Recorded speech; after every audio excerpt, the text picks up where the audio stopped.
Mr. Speaker, in 2020, when anti-energy protesters were blocking vital transportation, ships were backed up in ports and trains were stopped. The Prime Minister didn't stop them. In fact, he actually sent a government delegation to meet with them. But now that the protests are about something that he disagrees with, he uses inflammatory language, hurls personal attacks, and makes a massive power grab.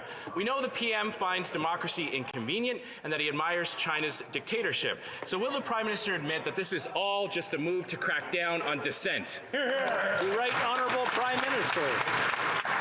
Mr. Speaker, I would advise the honourable member to be careful in that line of questioning before people actually look into what he and his fellow Conservative Party members said.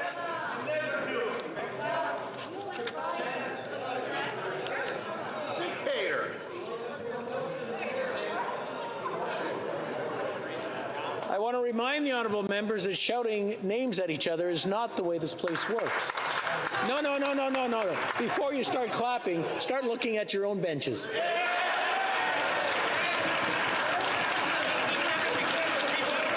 Honourable Prime Minister, please continue.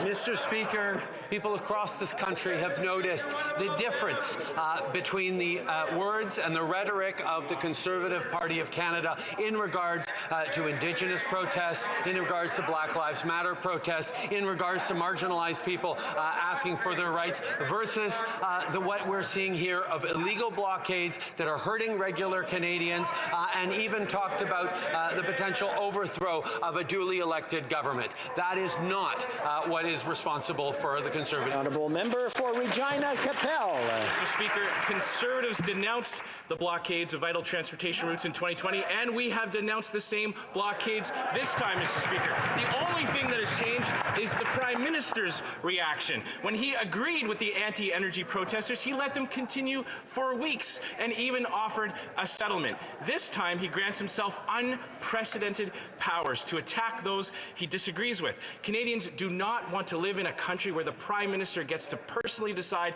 which protests are legitimate. So once again, isn't this all just about cracking down on dissent? The Right Honourable Prime Minister.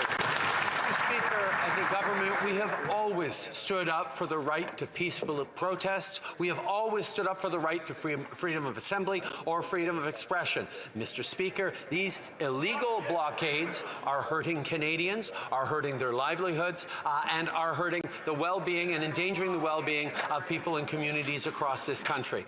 But the former leader of the Conservative Party points out that they have stood against the blockades. Unfortunately, many members of his party have stood with these illegal blockades and even encouraged them to continue blockading their fellow citizens. Honourable member.